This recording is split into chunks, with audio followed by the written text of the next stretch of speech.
की विधि में आज का हमारा टॉपिक है ऊपरी व्ययों के अवशोषण की दरों का प्रयोग करना। लागत पत्र तैयार करते समय ऊपरी व्ययों का क्रियात्मक आधार पर वर्गीकरण किया जाता है, यानी उनका फंक्शनल डिस्ट्रीब्यूशन किया जाता है, जिसमें मैंने बताया था 3 मुख्य भागों में बांटा जाता है। कारखाना ऊपरी व्यय, factory overheads, office and administrative overheads, प्रशासनिक एवं कार्यालय ऊपरी व्यय, तथा सेलिंग एंड डिस्ट्रीब्यूशन ओवरहेड्स, विक्रय व्यय, वितरण ऊपरी व्यय। कारखाने से संबंधित इनडायरेक्ट एक्सपेंसेस को फैक्ट्री ओवरहेड्स में, ऑफिस से संबंधित या एडमिनिस्ट्रेशन से संबंधित इनडायरेक्ट एक्सपेंसेस को ऑफिस ओवरहेड्स में, तथा सेलिंग और डिस्ट्रीब्यूशन से संबंधित इनडायरेक्ट एक्सपेंसेस को सेलिंग एंड डिस्ट्रीब्यूशन ओवरहेड्स में शामिल करके दिखाया जाता है। शामिल करके टोटल कॉस्ट ज्ञात की जाती है।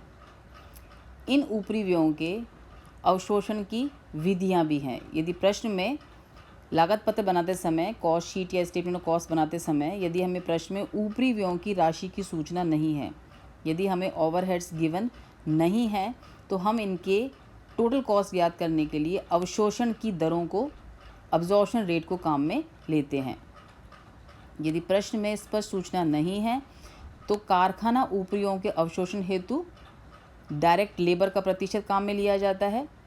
ऑफिस या एडमिनिस्ट्रेटिव ओवरहेड्स के लिए कारखाना लागत पे प्रतिशत को काम में लिया जाता है, और सेलिंग एंड डिस्ट्रीब्यूशन ओवरहेड्स के लिए selling per unit, sales per unit या फिर कारखाना लागत को भी आधार बनाया जा सकता है। पर ये हम तब काम में लेंगे जब हमें स्पष्ट सूचना नहीं है। यदि सूचना है तो फिर हम सूचना को ही काम में लेंगे। तो इस तरह से हम अवशोषण की दरों का प्रयोग करते हैं। प्रयोग करके हम लागत शीट ज्ञात कर सकते हैं। पिछले वीडियो में मैंने आपको बताया था कि अवशोषण की दर ज्ञात करने के लिए वो जिस पर भी बेस हैं उस कॉस्ट को ऊपर रखा जाएगा। जैसे हमें factory overheads to direct wages निकालना है, तो factory overheads divided by direct wages multiplied by 100 से हम अब्जॉर्प्शन रेट निकाल सकते हैं। अब एक एग्जाम्पल लेके देखेंगे कि किस तरीके से हम अवशोषण दरों को काम में लेते हुए कॉस्ट शीट बनाएंगे। यहाँ एक सूचना है, एक फैक्ट्री में 2 प्रकार के रेडियो ओरिएंट एंड सुजॉन मॉडल बनाए जाते हैं कि सूचना दे रखी है अपने को। इसमें मटेरियल दे रखा है दोनों के लिए अलग अलग, लेबर दे रखा है, और सिर्फ 2 ही सूचना है। ओवरहेड्स की ऊपरी व्यय की यहाँ कोई भी सूचना नहीं है। उनके स्थान पर यह कह रखा है कि फैक्ट्री ओवरहेड्स श्रम का, डायरेक्ट लेबर का 80% चार्ज किया जाता है, तथा ऑफिस ओवरहेड्स कारखाना लागत का 15% लिया जाता है। 78 ओरिएंट रेडियो तथा 286 सुजॉन रेडियो बेचे गए हैं। दोनों प्रकार के रेडियो का विक्रय मूल्य 1000 रुपये प्रति रेडियो है।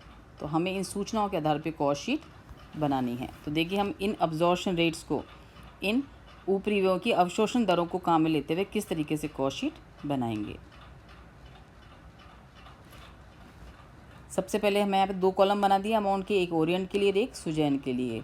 सबसे पहले हमारा आ जाएगा यहाँ पर मटेरियल। मटेरियल दोनों का अलग अलग दे रखा है। इसमें ओरिएंट का है 27,300, इसका है 1,08,680। इसमें हम ऐड कर देंगे डायरेक्ट लेबर।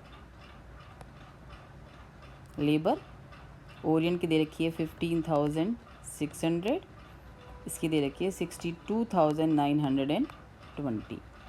मटेरियल लेबर को जब हम जोड़ देते हैं तो जो चीज़ हमारी ज्ञात होती है उसे हम क्या बोलते हैं?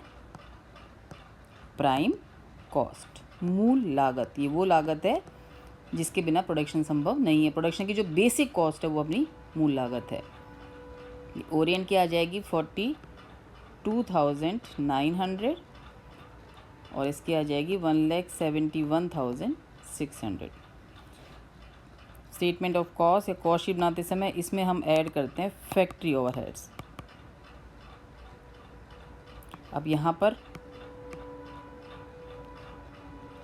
फैक्ट्री ओवरहेड्स की कोई भी सूचना नहीं है, उसकी जगह ये दे रखा है कि जो फैक्ट्री ओवरहेड्स है वो लेबर का 80% चार्ज किया जाता है। तो ये हमारा हो जाएगा 80% ऑफ लेबर।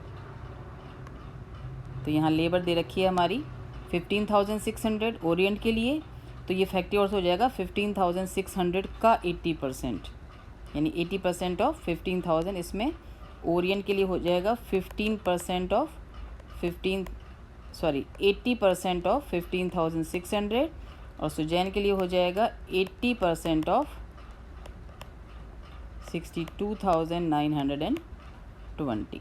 तो ये हमारा आ जाएगा लगभग, यहाँ पे हमारी राशि आ जाएगी 12,480 और इसकी आ जाएगी 50,336। जैसे ही हम फैक्ट्री ओवरहेड्स जोड़ते हैं तो हमारी क्या चीज़ निकल जाती है, फैक्ट्री कॉस्ट या work cost. Factory cost Orion के लिए हमारी फैक्ट्री कॉस्ट आ रही है 55,380 और सुजान के लिए आ रही है हमारी 2,21,936। इसके बाद इसमें हम ऐड करते हैं ऑफिस और एडमिनिस्ट्रेटिव ओवरहेड्स, जो भी आप कहना चाहें।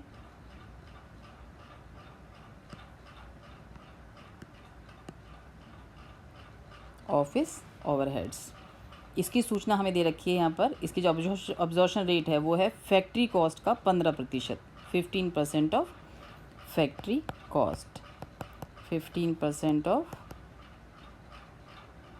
Factory cost. तो जैसे ओरिएंट के लिए हमारी फैक्ट्री कॉस्ट है 55,380, तो ये हमारा हो जाएगा 15% ऑफ 55,380 और सुजोन के लिए हो जाएगा हमारा 15% ऑफ 2,21,936। तो अप्रॉक्सीमेटली हमारी ऑफिस ओवरहेड्स ओरिएंट के लिए आ जाएंगे 8,307 और इसके लिए आ जाएगा हमारा 33,290.40। इसको ऐड कर देंगे तो हमारी क्या निकल जाएगी, cost of production. Cost of production, चूँकि यहाँ पर और कोई सूचना हमको यहाँ पर नहीं है तो यही हमारी टोटल कॉस्ट भी कहलाएगी, क्योंकि सेलिंग की यहाँ पे कोई भी सूचना नहीं है। तो हमारी टोटल कॉस्ट भी यही हो जाएगी 63,687, 2,55,226.40। अब यदि हमको पर यूनिट कॉस्ट निकालनी है, जैसे यहाँ पे सूचना हमको प्रश्न में दे रखी है, इसमें हमें सेलिंग प्राइस पर रेडियो दे रखा है 1000, तो हम या तो टोटल सेल्स निकाल के प्रॉफिट निकालेंगे, या पर यूनिट यदि प्रॉफिट निकालना हो, सेलिंग प्राइस निकालनी तो ऐसे निकालेंगे। पहले हम निकालेंगे per unit cost, per unit cost. तो यहाँ पर ओरिएंट के लिए हो जाएगी 63,687, इसका प्रोडक्शन था हमारा 78 रेडियोज़ का।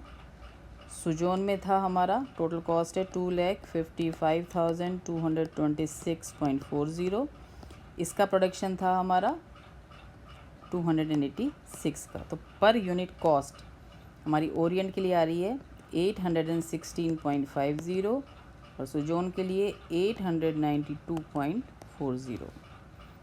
सेलिंग प्राइस की सूचना हमें प्रश्न में दे रखी है, सेलिंग प्राइस पर यूनिट जो दे रखी है प्रश्न में वो हमें दे रखी है यहाँ पे 1000 रुपीज़, ओरिएंट के लिए भी और सुजोन के लिए भी। तो जो डिफरेंस है वो हमारा प्रॉफिट और लॉस निकल जाएगा।